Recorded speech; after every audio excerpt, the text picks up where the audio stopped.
Préparer la transmission de son entreprise. Ce n'est pas qu'une affaire de fiscalité, c'est un travail d'orfèvre sur la gouvernance, les relations familiales, les rôles de chacun. C'est aussi considérer l'équité entre ceux qui s'engagent et ceux qui s'en vont. Qui va reprendre, qui ne le souhaite pas, comment éviter les tensions, faut-il partager, dissocier, transmettre en bloc ou en plusieurs temps. Aujourd'hui, avec ces questions, on entre dans le cœur du projet familial et pour y apporter des réponses, j'ai le plaisir d'avoir face à moi un avocat chez Fidal, Victor Dodman.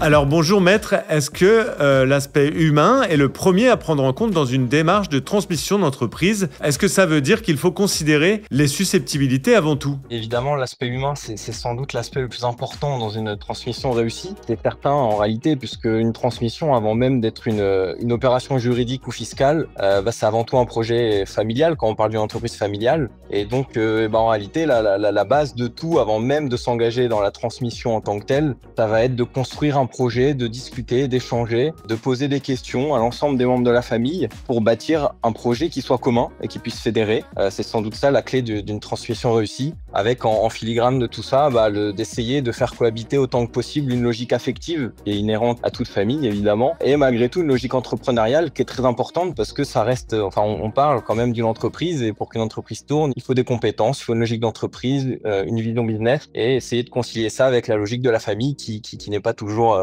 similaire. Alors j'ai envie de convoquer une nouvelle fois la culture et notamment cette série qui s'appelle Succession et qui peut-être consister en un contre-exemple de ce que vous venez de dire. Je ne sais pas si vous l'avez en tête, mais pour les spectateurs qui nous écoutent et qui nous regardent, c'est vraiment le contre-exemple, ce qu'il ne faut pas faire dans une transmission. Ça vous parle, maître ?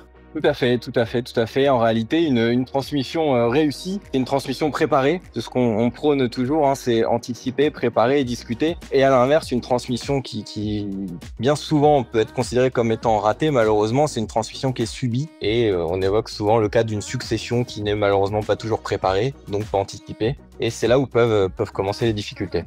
Bon, si vous étiez intervenu dans cette série, elle aurait duré 3 épisodes, donc ça aurait été un peu dommage. L'aspect humain, ça concerne aussi, évidemment, la désignation du ou des repreneurs, leur légitimation aussi. On en revient à cette série, mais c'est quoi les critères, selon vous, pour y parvenir ?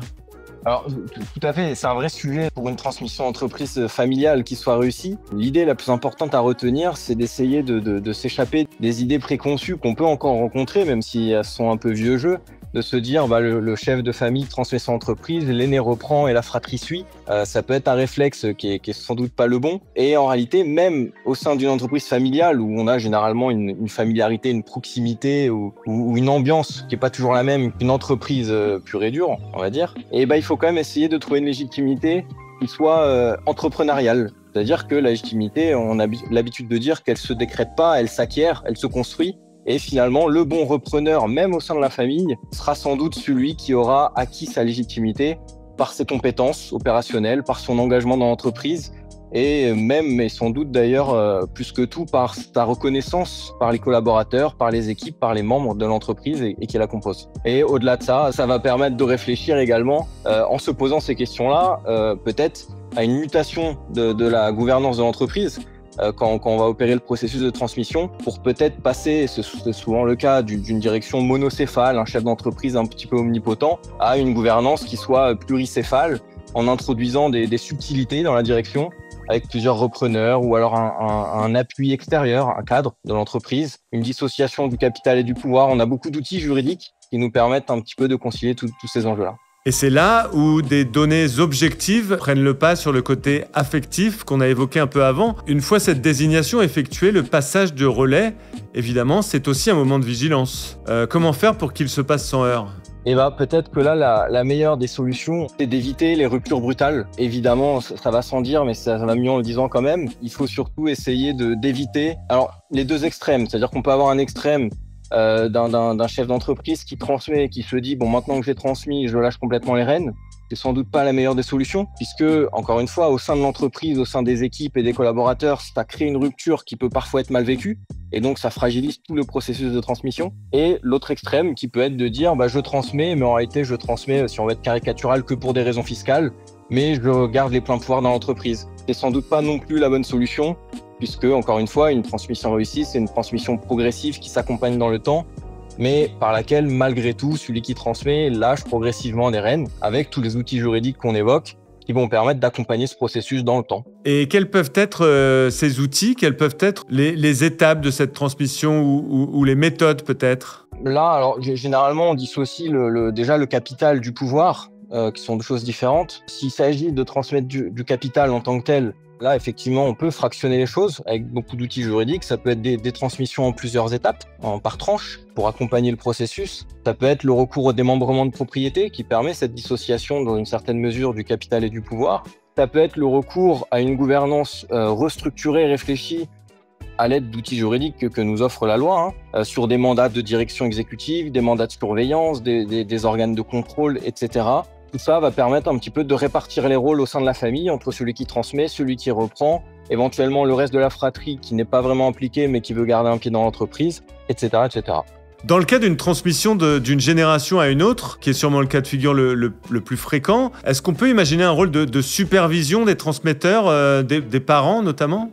Tout à fait, c'est un point, alors on peut l'imaginer et sans doute on peut même le conseiller, parce que c'est un point important et utile. Comme je l'ai dit, c'est ce qui va permettre dans une certaine mesure d'accompagner le processus de transmission, c'est-à-dire qu'il ne s'agit évidemment pas de lâcher les rênes d'un seul coup, ni non plus de garder tous les pouvoirs.